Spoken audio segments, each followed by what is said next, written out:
Punten ada statement atau pernyataan bahwa tidak ada Tuhan kecuali Allah dan Allah bukanlah Tuhan yang sebenarnya. Ini kalimat banyak yang protes, kecuali bagi orang punya dasar basic usuluddin, terutama dari filsafat irfani, yang itu hanya wali Allah yang paham dan murid-muridnya. Jadi tentang asma Allah ini ada juga yang mengatakan Annallah, aku adalah Allah. Seperti Syekh Siti Jenar mengatakan aku adalah Allah. Di mana Allah? Di sini. Nah, ternyata memang pada waktu itu beliau dipersalahkan. Lalu ternyata di berbilang tahun, itu banyak yang menyesal telah menyalahkan beliau, dan ternyata memang itu dalam maknanya. Dan Allah itu, tentang asma Allah itu alif lam lam ha, ada hadis yang mengatakan barang siapa yang menyembah Allah karena asma Allah maka dia musyrik. Karena dia menyembah nama, bukan menyembah si empunya nama. Jadi Allah itu nama atau alamat bagi hambanya yang ingin mendekat ke Allah. Seperti gini, saya ingin ke rumah Bang Jack, tapi saya nggak tahu alamatnya, mapsnya nggak punya, Sherlocknya nggak punya, dan saya belum pernah ke rumah Bang Jack. Bisa nyampe pakai sasar.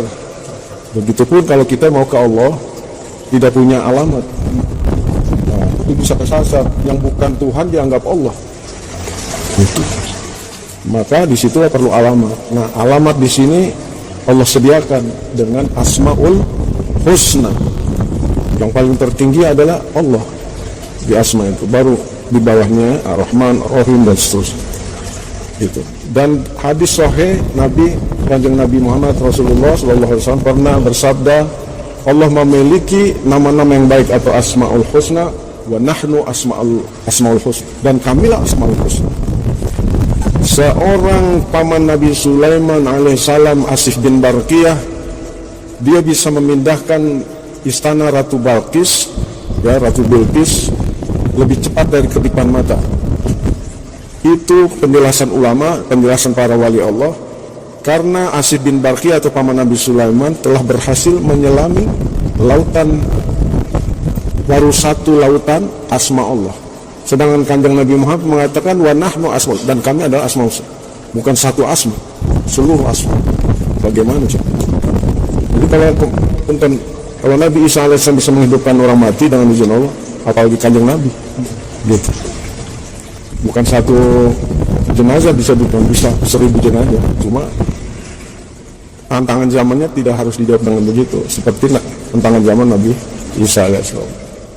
Jadi kita jangan menganggap kita ini sudah berurusan dengan Allah, yang bahwa asma Allah itu adalah Tuhan, tapi itu adalah nama Tuhan, alamat yang kita gunakan untuk sampai ke Tuhan yang sebenarnya. Maka punten di dalam surat Al-Ikhlas, A'udzubillahi minasyaitonirrajim, bismillahirrahmanirrahim.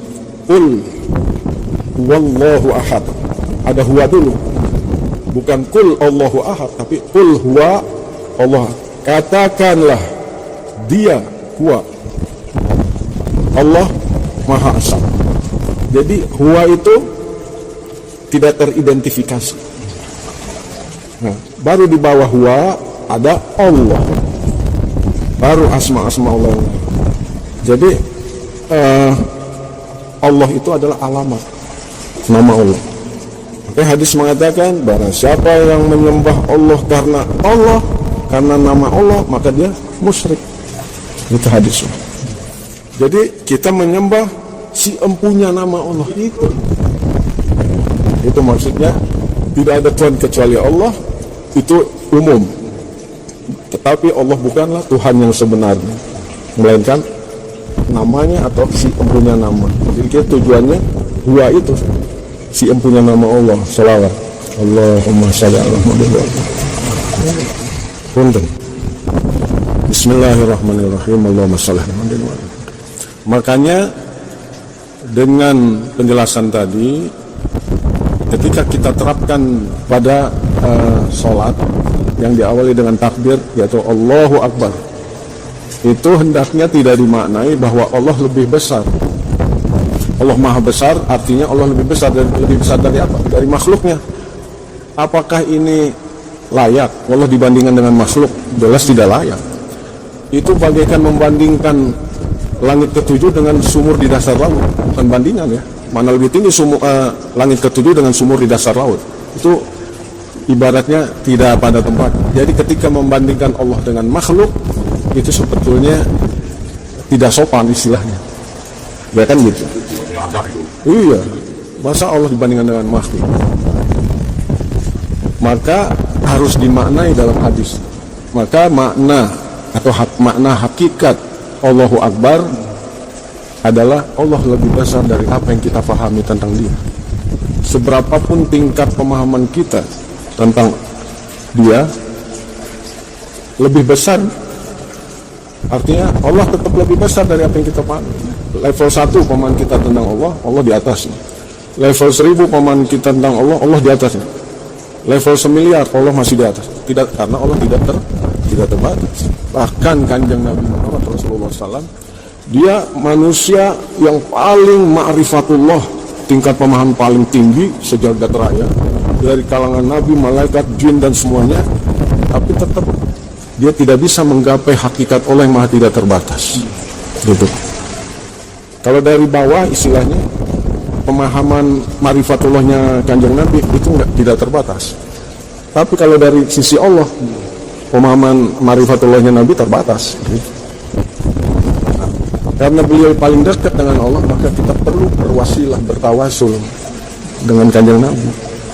Nah, pentingnya acara maulid itu salah satunya. Jangan dikira. Ya begitu aja.